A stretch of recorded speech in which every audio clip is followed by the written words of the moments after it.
คือเพิ่นให้อดมื้อนี้น่ะจักโมงเพิ่นสิพาได้บ่ล่ะช่วงบ่ายโมงบ่ช่วงบ่ายโมงแล้วเพิ่นสิให้เข้าห้องผ่าตัดเพิ่นให้กาดแบบนี้น่ะบ่ได้เจ็บบ่เจ็บอยู่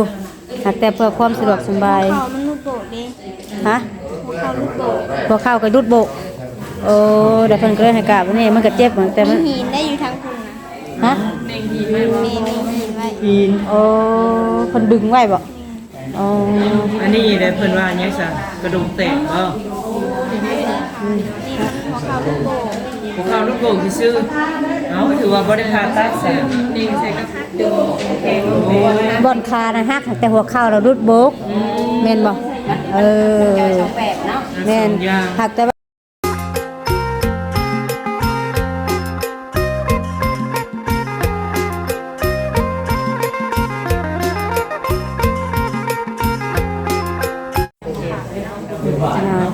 เปิดภาพมากะมาเยี่ยมน้องแต่เพิ่นเด้อพี่น้องเนาะมาเยี่ยมยามทามข้าวก็เป็นได้ใดเนาะพี่น้องเลยตอนนี้ก็มาฮอดจอดถึงแล้วก็มีหลายคนอยู่มาเยี่ยมเพิ่นเลยเนาะก็ทักทายสบายดีสวัสดีพ่อแม่พี่น้อง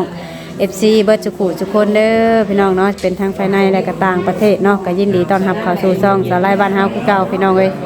โดยเอามาพบมาเจอกับทางสาวไร่เนาะก็ลงมาเยี่ยมทางน้องเตเนาะอยู่ห้องหมอแพงเนาะพี่น้องเลยโดยตอนนี้ก็ทางสาวไร่ก็ได้ซื้อกับข้าวกับน้ำมาให้น้องเพิ่นเนาะพี่น้องเลยเนาะก็โอ้โหว่าสิกินได้หรือบ่พี่น้องเลยเนาะจ๊ะเอ๋เป็นได้ปวดท้ายปวดท้ายได้ท้ายแล้วบ่อะไรยังอยู่เอาคือปวดท้ายแล้วอีกล่ะเบ่งอยู่โอ้แบบว่าง่ายก็บ่ได้กินข้าวอย่างได้ท้ายหัวแข็งบ่โอ้ก็มีมื้อนี้มันปวดแม่นบ่โอ้ตั้งแต่ตะกี้พุ่นยังบ่ได้ถ่ายเลยสิถ่ายวันนี้หากแต่ว่ามันก็ค่อนข้างแบบว่าเบ่งยากแม่นบ่โอ้พยายามเลยล่ะเด้อพยายามเด้อมีเลยโอ้แบบนี้ใครเนี่ยเนาะเพิ่นเอาเล็กให้กาดแบบนี้แบบเพื่อให้เวลาเฮาเปลี่ยนไปพอดเพิ่มมันก็ง่ายแน่สบายแน่เนาะ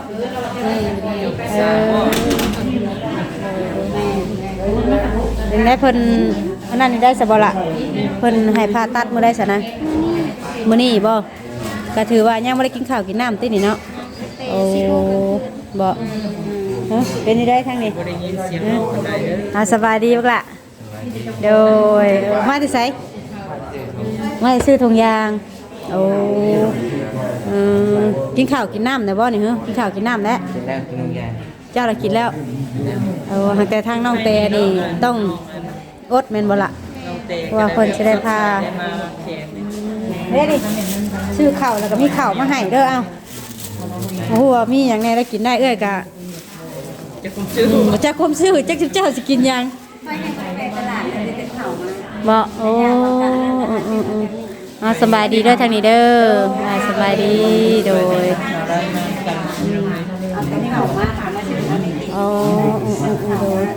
ก็คือเพิ่นให้อดมื้อนี้น่ะจักโมงเพิ่นสิพาได้บ่ล่ะช่วงบ่ายโมงบ่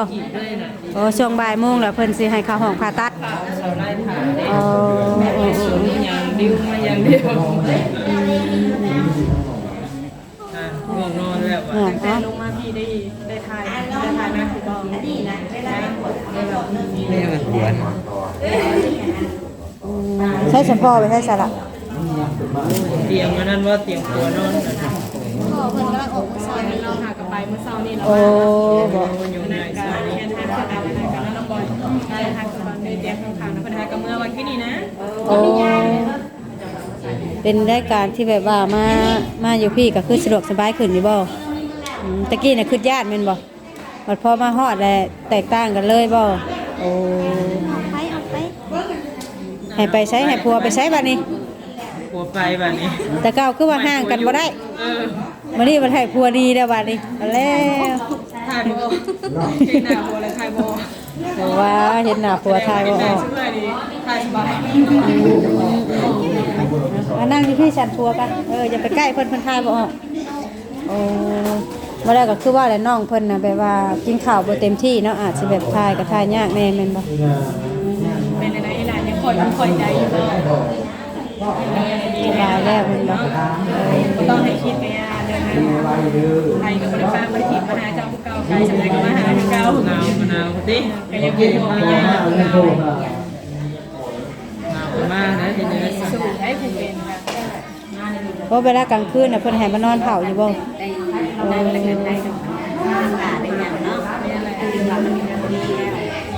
ี่หัดแต่ว่ามาอยู่พี่แต่หมอเพิ่นไว้ได้แต่ขาเจ้าน่ะ โอ้กันอยู่นั่นนี่แม่แล้วก็พ่อ มันบ่ได้เน่าบ่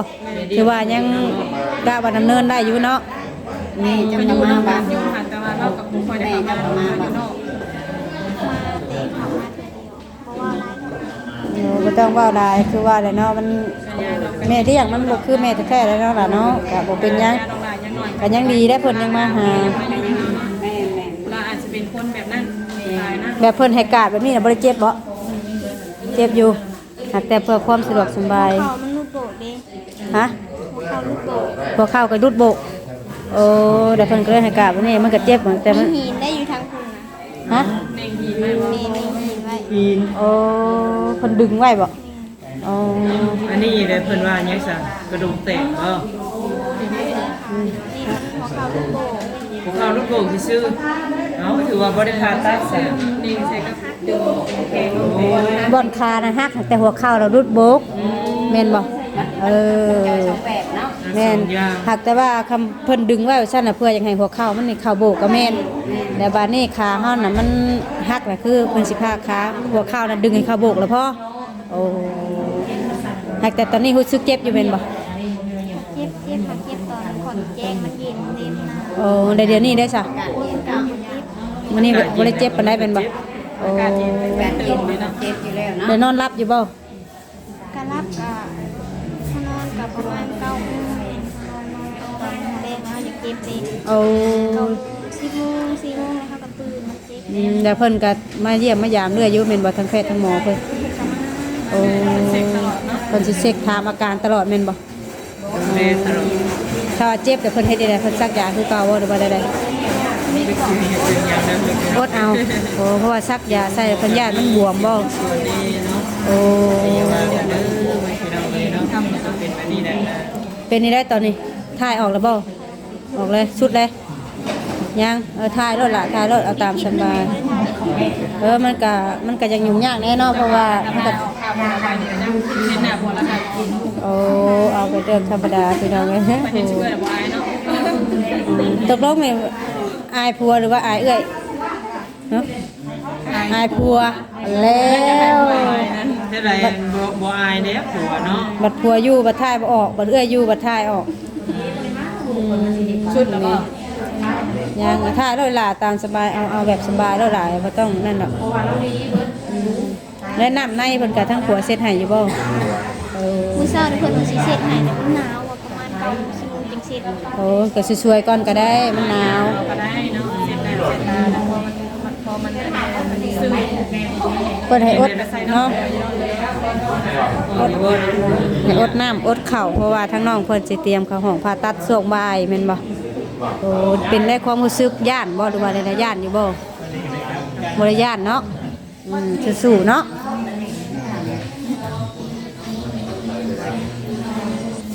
หืม ให้ FC เป็นกำลังใจให้น้องเตเด้อ ให้พ่อแม่ FC เป็นกำลังใจให้แน่ก่อนเข้าห้องผ่าตัดสิบ่โอ้สู้ เป็นกำลังใจ ๆโซ่2นิ้วสู้ๆแน่โอเคเพราะว่าเข้าห้องผ่าตัดนี่มันก็ต้องใส่ยาสลบเนาะ ประมาณชั่วโมงน่ะ ช่วงบ่ายโมง บ่สิมา หากผู้เอ้ยก็สิอยู่เป็นกำลังใจให้นะบ่พาเมื่อง่ายดอกสิเบิ่งเจ้าตั้งท่าออกมาแต่ห้องผ่าตัดผู้สั่งสิเมื่อเพราะว่าเฮาก็อยากรู้ว่าเป็นอะไรหันนะ ที่มีรายชื่อประกาศทางบ้านเชื้อไปยิงเอายา โมเมนต์ทำทุนละ ทำธุระเป็นที่ใด นี่ให้เจ้าไปคนอายเจ้าล่ะเป็นอะไรที่จังหวัดนี่นี่คนอาย เดี๋ยวนี้มันอายกัน อันเอาคนนี้นั่นเลยให้พวกเมียขี่ไม่เหนียวคนอาย เออ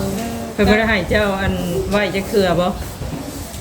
เพราะว่าได้น้องเพิ่นก็ยังบ่เคยแบบยังบ่ได้ทายเครื่องแต่พุ่นแต่พี่แม่นบ่ กระถ่ายมื้อนี้แม่นบ่ มันเหนียวก็ไม่กิน โอ้เหี่ยวน่ะได้อยู่เนาะ ปกติได้ซะ ทางน้องกับร้านเราไปเนาะ โดยเป็นอะไรความรู้สึกว่านี่เมียที่เขาห้องผ่าตัดมานี่ได้ จะ เป็นได้ตื่นเต้นอยู่บ่คิดย่านแทนเมียอยู่บ่หรือว่าใด ขึ้นยากนะ ๆคิดย่าน บ่ย่านดอกฮอดเลยเพศหมอแหละบ่ต้องห่วงหรอกจัดการจวดทะเลียว เพราะว่า เป็นได้สะเรื่องเงินเรื่องคำในสระ คนไทยนะ เงินนั้นเฉพาะเพิ่นให้หั่นบ่บ่ได้มีสายบุญใดมาสมทบบ่ มีอยู่บ่ แต่นักมองให้มันนั้นนะ คอยเจ้าจำผิดเด้อข่อยได้เป็นคนมอบ เอ้ยนวลมามอบให้มื้อนั้นน่ะมื้อที่อยู่ ข่อยมอบให้2ล้านนะข่อย โอ้ได้จ่ายอย่างแน่เนี่ย คนอื่นนั่นมอบให้นะบ่มี มาอยู่นี่ค่าคือค่ายาก็จ่ายไปเบิดเท่าไหร่แล้วซะละ 2-3 ล้านเลยนี่ เมื่อ2-3ล้านแล้ว โอ้แล้ววันนี้ค่าผ่าตัดจังนี่เนี่ยเพิ่นว่าเท่าไหร่เนี่ยซะ ยังมู้ ยังบ่ฮู้หากแต่ว่าเพิ่นต้องเอาคนเจ็บเข้าห้องผ่าตัดก่อนบัดฮอดมื้อฮอดโมงเพิ่น มองนาที ฮอดโมงนาทีแล้วเพิ่นเอาคนเจ็บไปห้องผ่าตัดก่อนโอ้ถึงโมงเพิ่นไปถ้าเพิ่นว่าบ่ายโมงบ่ล่ะ ตอนบ่าย ตอนบ่าย เช้านี่ยังคาป่านิดหน่อยอยู่เขาก็ขาหักเขาทอดบ่ ไปนิดน้อย นิดหน่อยยิง โอ้ ในตอนบ่ายแล้วเพื่อนเพื่อน ทำมาหาเพจหาหมอมันหักมีเนาะผู้ใดผู้หนึงคือว่าน่ะเป็นคือกัน มันก็บ่แม่นว่ามีแต่เฮาผู้หนึงผู้เดียวมันก็คือกันเบิดเนาะเพียงแต่ว่าเฮาอยู่เฮือนน่ะคือว่าไผบ่เป็นหยังแม่นบ่ แม่ บัดมาพี่แล้วโอ้ มาหาหมอมีเบิดบ่ มีเบิด ได้กินข้าวกินน้ำแล้วเจ้าลูก กินแล้ว แม่ไม่ใช่ไม่กิน ใช่ซะแบบผ้าห่มผ้าเพแม่นใช่ซะ มันให้ลงไว้ให้ก่อน เอาไว้ให้ก่อน มัมา โอ้แบบข้าวน้ำนี่ซะเอาลงมาพี่คือกัน ลงมา เอา เวียน ให้ พี่ พวกกินหมด อืม บ่ ได้ เฒ่าก็ไม่เฒ่าได้ไปทางใดซะ ไปหิมโพง ไปหิมโคงไปนั่งเบิ่งน้ำโคงบ่แล้วมีแต่ว่าข้าวน้ำกับคำว่าเพิ่นบ่ให้ป้ามนี่ก็มีแต่เอาลงมาเมี่ยงก็ระวังแน่เนาะย่านมีหั่นนี่กินเนาะหมู่มา ตั้งเวียนเท่านี้ ตั้งไว้นี่ก็ได้นี่บอลข้าง อันนี้คือบ่อนั่นจะเฮากระตั้งเวียนข้างๆเนาะมันจะไปเมียน ประมาณนั่นน่ะเท่าไรสระอันผ่าตัดน่ะใช้จ่าย หู้นะ ยังบ่ พี่น้ ฮู้ องคิดว่ายังต่ำกับ18 ล้านแล้วเนาะ แม่ก็สิอยู่ประ ผ่าตั มา ด ณ เฉ นั้นแห พาะ ละ ผ่าตัดบ่อืม แต่ก็บ่เป็นหยังคอแต่ว่าคนได้ผ้าแล้วก็ นั่นนะเนาะโอเคได้เนาะเรื่องนั้นเดี๋ยวค่อยว่ากันที่หลังพ่อก็เดี๋ยวค่อยว่ากันที่หลังเพิ่นก็อุโลมให้อยู่แต่หายังบ่มีก็เพื่อหาเนาะ แม่ โอ้เพิ่นให้อยู่บ่นี่ แม่น โอ้ให้โอกาสแบบ ให้โอกาสไปเฮาไปหาหยังญาติพี่น้องไปมีก็พอยืมก็ยืมสินะเพิ่นก็ว่าเพิ่นหาสิคุยกันดอกเนาะ ง่ายอยู่ซะถ้าเป็นแบบนั้น แต่ว่ามานี่เพิ่นก็ได้คุยได้หยังเจ้าในทางเพศเพิ่น มันมาเบิ่ง มาเบิ่งแล้วก็ถาม เจ้านี่ก็เอาเลือดไปกวดมันผ่าคนกวดเลือดอีก ผ่า ถ้าเลือดบ่พอนี่ก็ต้องได้ซื้อเลือดอีก โอ้เพราะว่าเวลาเฮาผ่าแล้วยันเลือดหลายเนาะยันเลือดออกหลาย ตายได้เนาะยันหับก็ได้คือว่าไง ต้องตรวจรายละเอียดเนาะ การที่ว่าเพิ่นว่าเขาผ่าตัดนี่เลือดออกหลายเฮาก็ต้องได้ซื้อเลือดสำรองไว้ หนู มันเถื่อคนเฮาผู้ไปผ่าตัดมันเถื่อเลือดออกหลายแล้วเฮาอ่อนแอมันสิเฮ็ดบ่แล้วนะ แม่ เฮาก็ย่านแบบว่าง่ายๆก็ย่านคนเฮาไปเลยก็แม่นเพิ่นก็เลยซื้อเลือดป้องกันไว้ใส่เลือดเพิ่มเนาะ หลายชั่วโมงพอสมควรได้ หลายชั่วโมงได้ผ่าตัด อีกอย่างใส่ยาเพิ่มเนาะ แม่นอีกอย่างมันน้องเพิ่นว่าใช้ยาสลบแน่แหละก็ว่าเฮาผ่าเลือดมันต้องออกหลายอยู่แล้วหั่นนะ แม่ มันก็ต้องได้ซื้อเลือดว่าแหละเลือดก็เพิ่นได้บอกจำนวนอยู่บ่ล่ะว่าถุงหนึงเท่าไหร่ ยังบ่รู้ บ่ได้บอกมีแต่เพิ่นเฮ็ดจัดการหั่นน่ะมันได้รวมทีเดียว ก็ผู้กันนากันบ่มีก็หาคนบริจาค โอ้ดึงเลือดบ่ โอ้หา ถ้า ค เพิ่ น น บ บ่ ริ มี จาค เพิ่นมีก็ซื้อน้ำเพิ่น ถ้าเพิ่นมีก็ถือว่าอยู่นำเพิ่นคำบ่มีก็มีแต่ว่าหาทำบริจาค น้องเว้นน้องก็ได้ เอ้ยน้องบ่แม่นเอ้ยน้องก็แบบคนอื่นก็ได้ขอแต่ว่าคนอื่นจะทำบุญสิเนาะ คือสิยากเนาะ ต้องเลือดถือกันได้แต่จะเอาได้ได้บ่แม่นว่าท่านได้ท่านเอา เลือดกูเบ เลือดกรุ๊ป A กลุ่ม A จะเลือดจังซะ โอ้โหเฮาเคยกวด บ่เจ้าก็ต้องให้ทดกวดนํก่อนเทื่อเลือดถือกันก็มี คือ เนาะ ถือกันแหละผัวเมียเนาะ สิเอาได้บ่หรือเอาบ่ได้ แม่นห่างกายได้เนาะ แม่นขัด เลือ เจ้า ด บ่ เจ้า ได้ เด้ แต่ถือว่าเอาบ่ได้ แม่น ร่างกายเป็นได้จังตึงว่าเผาเมียนี่ร่างกายนี่เริ่มรู้สึกว่าอ่อนเพลียอยู่บ่หรือว่าใด เมื่อยนะกูมือมันเพิ่นเจ็บกับบ่ได้นอน ๆมื้อมันเจ็บเองก็บ่ได้นอน ให้ได้เนาะพักผ่อน ร่างกา เฮาย สิ เพียงพอ อ่อนแอตัวนั้นแหละเนาะ แม่ แบบนี้แหละดูแลคนเจ็บคนป่ เอา ว ไป ย ยังสู้ๆ เป็นสู้ สู้ เนาะแทงคน เป็นกำลังใจให้ ก็จำเป็นก็คันว่าได้นั่นก็ยีดไปนำหน่อยนึงเนาะ แม่น กลางเว้นก็ได้นอนอยู่บ่สละ ก็ บ่ได้นอนเพราะว่าอยู่เป็นหมู่เพิ่นเนาะ กลางคืนก็สิบ่ได้นอนบัดภูเฒ่านี่ก็สิ ถือว่ามาบ่อนใหญ่บ่อนจุดใหญ่เลยได้ผมพี่น้องเลยเนาะ ใช่3มื้อนี้น่ะมีทางไผได้มามีเด้อบ่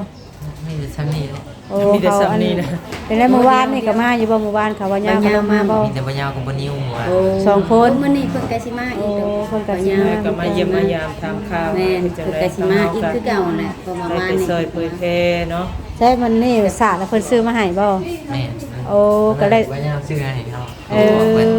เป็นได้น้ำในก็ถือว่ายังอยู่แม่นบ่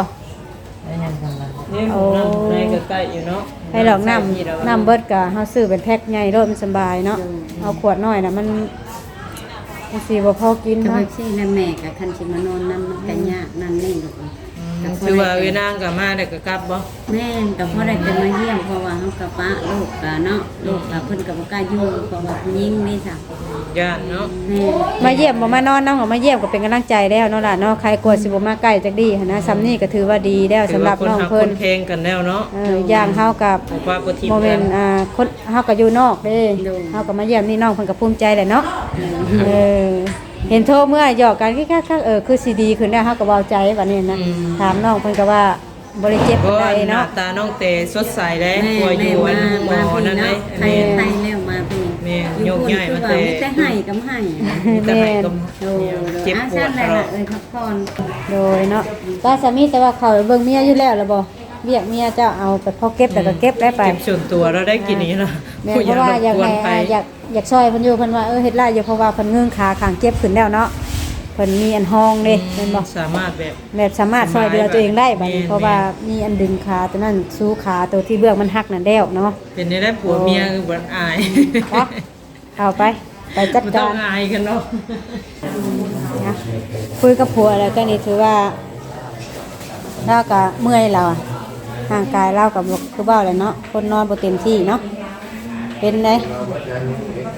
เสร็จธุระเรียบร้อยแม่นคือว่าชุดอยู่แม่นบ่เบาท้องบ่บัดนี้เบาเต็มแล้ว เรียบแล้ว ยิ้มได้แต่เห็นหน้าตาตัวสดชื่นยิ้มจดใช้เอ้ยก็เบาใจหลายมื้อนั้นเอ้ยคิดแห้งจนว่านอนก็บ่หลับ FC หลายคนเพิ่นก็ว่ายังคิดแล้วกินคิดน้องเต้แล้วก็นอนบ่หลับกันเนาะสงสารเอ็นดู สงสารคือว่าแหละมีแต่ว่าเพิ่นให้อดแต่เช้าพุ่นน้ำมันยังบ่ได้ใกล้เนาะโอ้อาการที่ว่าเจ็บก็อดเอาเพิ่นบ่ซักคือสักยาให้ใส่แต่สโลม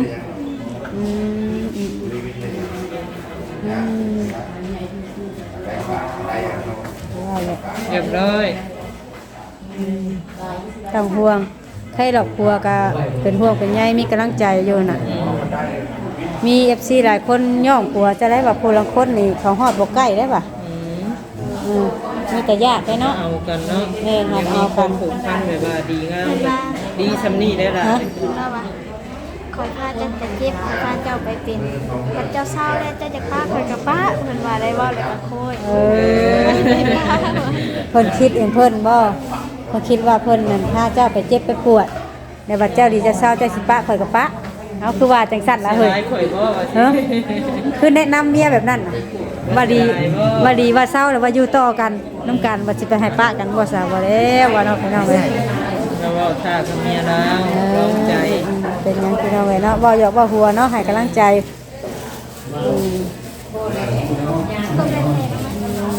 ยังเราอยู่ หอยไว้สั่นแหละข้าวน้ำบ่อยากก็กินเด้อแล้วเฮาแต่ คือมีแต่นอนยิ้มเสือกันเลย นอนตุ้มผา บ่เ เก่าอันนี้แหละเดี๋ยวเดี๋ยว แล้วอันเสื้อผ้ากับคำว่าบ้างกับซักน้ำลายเนาะซักตากน้ำเพราะว่าเฮาต้องได้อยู่ได้มือได้ แม่นแล้ว เพราะเฮาต้องได้อยู่ได้มือ อยู่รักษาเนี่ย หางามหาเงยนอนไว้รับบ่คืนปี๊ด เอาแค่หาว่าบ่ อันนี้เพิ่นแบบบ่ได้มีแบบไม้ตู้เนาะแบบแคนเอาเนาะโดยสามีเจ้าพักผ่อนเสร็จแล้วล่ะเด้อเอ้ยมาเยี่ยมมายามนี่เห็นเจ้าสดใสเอ้ยก็ดีใจนํเด้อ ดีใจนะ อีกอย่างก็ได้ยินข่าวดีว่าสิเข้าห้องผ่าตัดมื้อนี้ก็อุ่นใจได้ละเท่าไรก็บ่ย่านเนาะเพิ่นเฮ็ดเอาคอแต่ว่าคนนี่ รอดก่อนว่าซั่นพี่น้องเอ้ยเพิ่นบ่ได้หยังเรื่องราคาเนี่ยก็ยังบ่ได้ฮู้เนาะมีแต่ว่าขอจะได้พาเพิ่นก็บ่ได้ว่าหยังหลายพี่น้องเอ้ยทางหมอที่นี่เพิ่นก็ถือว่าใจดีอยู่แม่นบ่เอาพักผ่อนซะเนาะสบายดีล่ะโดยเนาะไปน้องบอยสบายดีเด้อลูกเด้อดูแลกัน ก่อน ค่ะโอเคพี่น้องเนาะจังใดก็สิได้จบคลิปก่อนไปพอกันคลิปหน้าเด้อพี่น้องเด้อก็สิได้จบคลิปอยู่นี่เด้อแหละพี่น้องเลยเนาะก็เป็นจังใดก็เป็นกำลังใจให้น้องเพิ่นแน่พี่น้องเนาะก็สิได้บายๆนี่ก็สิได้เตรียมตัวเข้าห้องผ่าตัดแล้วว่าซั่นเนาะตามที่น้องเพิ่นเล่าให้ฟังเนาะมาก็เห็นหน้าตาน้องเพิ่นสดใสก็โอ้ยดีมุกดีใจพี่น้องเอ้ยก็อุ่นใจนํเนาะโดยจังใดไปก่อนพี่น้องสบายดีบ่จะผู้ทุกคนเด้อ